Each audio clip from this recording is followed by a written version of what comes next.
Oi! Bem, eu voltei para dar seguimento naquele vídeo dos obstáculos da criatividade e eu vou falar sobre quais são as dicas que a Clarissa dá para sobrepor esses obstáculos, para começar um processo de limpeza do rio.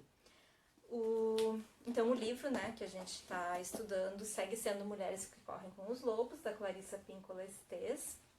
A página, que eu esqueci de falar outro dia, é a 359, tá?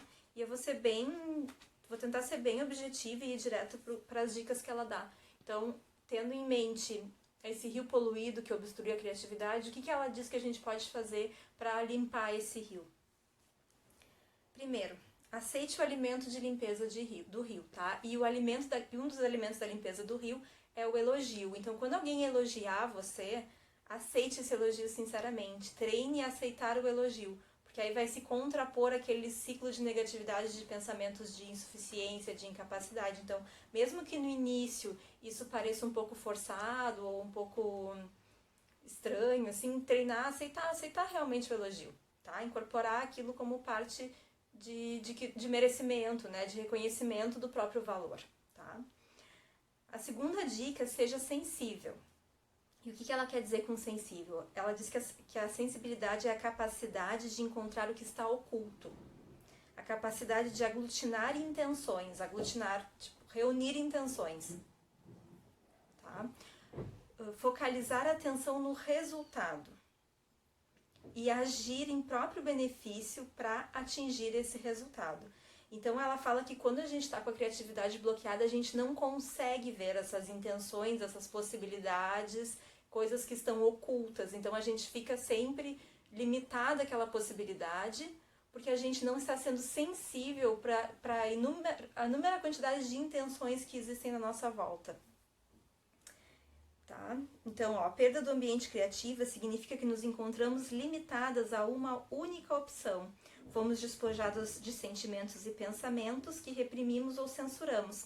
Então, sendo sensível, a gente consegue perceber essas intenções diferentes. E aí vai ampliar o leque de possibilidades. Depois, seja selvagem, é a terceira dica, tá? Bom, o que ela quer dizer que ser selvagem?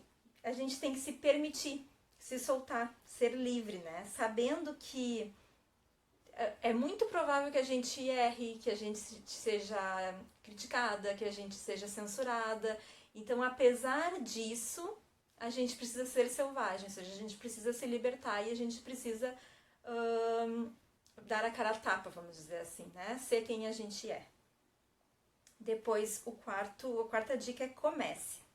Se você tiver medo, receio de fracassar, ela diz, comece já, ou seja, comece agora. É preciso ter um movimento, é preciso ter uma iniciativa, é preciso ter esse primeiro passo, né? E que a melhor maneira da gente encarar de frente o medo, da gente conseguir superar o medo é realmente encarando de frente, né? E o medo acaba sendo um pretexto pra gente não continuar, pra gente não fazer. Então, é preciso começar, tá? E se a gente não começa ou a gente não persiste, muitas vezes é por medo. Bem, a quarta dica, proteja o seu tempo. Isso aqui é bem legal, né? Porque senão, e isso acontece muito com as mulheres, todas as prioridades das outras pessoas ficam na frente da sua prioridade. A prioridade da família, dos amigos, do trabalho, todo mundo tem prioridades melhor que a sua, menos a sua. Então, isso não tem como desenvolver a criatividade sem tempo. Então, se coloque como prioridade, encontre o tempo e proteja esse tempo, né? Sabendo que todas as pessoas elas têm igual capacidade de realizar. Então, é muito difícil que alguém... Claro, crianças, sempre vai ter exceção, né? Enfermos, etc. Mas, assim, as pessoas são responsáveis pelas suas próprias escolhas e pelas suas próprias atitudes. Então, obviamente, a gente vai ajudar quem precisa. Mas a gente também tem que ter um tempo pra gente, pra se ajudar, né? Depois, fique com ela. Ou seja, comece, proteja o seu tempo e fique com ela, com a sua criatividade. Fique com a sua iniciativa, permaneça, né? Então, gostar tanto da vida criativa para defender ela até mesmo de si, desses complexos negativos. Então, por exemplo, vamos supor eu aqui com os meus vídeos, né? Então, eu tô fazendo os meus vídeos, tô exercendo a minha criatividade.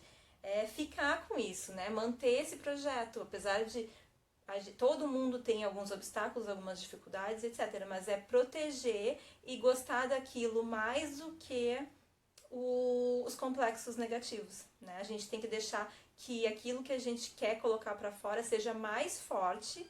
A gente tem que exercitar aquilo para que aquilo fique mais forte do que esses complexos que a gente inconscientemente ou conscientemente está exercitando há tanto tempo. Proteja a sua vida criativa, tá? E aí tem a ver com a prática também. Praticar a atividade todos os dias. Não permita que nenhum homem, mulher, parceiro, amigo, religião, emprego ou voz resmungona venham forçá-la a passar fome. Se necessário, arreganhe os dentes. Então é nessa questão do embate, né? Então se alguém vier ameaçar a sua vida criativa, proteja. Claro, a forma de proteger, a gente poderia falar bastante sobre isso, mas eu quero ser objetiva, né? Depois, forge o seu próprio trabalho. Construa aquele abrigo de carinho e conhecimento, transfira a sua energia de um lado para o outro, insista em atingir um equilíbrio entre a responsabilidade prosaica e o êxtase pessoal. Porque a vida criativa, ela geralmente está relacionada com prazer, né? Porque quando a gente coloca para fora alguma coisa que a gente realmente gosta, a gente está exercitando prazer. Só que a responsabilidade, a constância, a disciplina, nem sempre são tão prazerosas. Então a gente precisa alcançar um equilíbrio, né? Entre o prazer e a constância, entre o prazer e a disciplina. Então é forjar um ambiente de trabalho que não é só um ambiente físico, mas é um ambiente mental, um ambiente emocional, mas também um ambiente físico que nos possibilite manter o prazer que alimenta essa vida criativa, né? Mas também manter a constância e a disciplina necessária do trabalho em si, para que aquilo permaneça.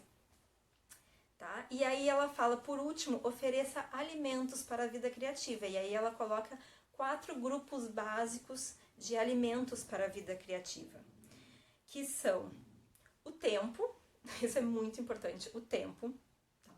A sensação de integração, e essa sensação de integração ela vai estar relacionada, está integrada consigo mesmo, né, em primeiro lugar, mas também está integrada com um ideal, né, que tem a ver com a nossa humanidade, tem a ver com o nosso coletivo, né, o ideal geralmente está relacionado também com fatores externos, com grupos, com ambientes, né, então integração. Depois, a paixão e a soberania, né, aí a paixão está relacionada com realmente aquilo vir de dentro, né? Então tu tá integrada e aquilo acende uma faísca dentro de ti, aquilo ali é como se fosse uma expressão daquilo mais íntimo que tu tens. E a soberania tá relacionada com amar aquilo que tu gosta, né? Proteger aquilo que tu gosta, saber que aquilo tem valor.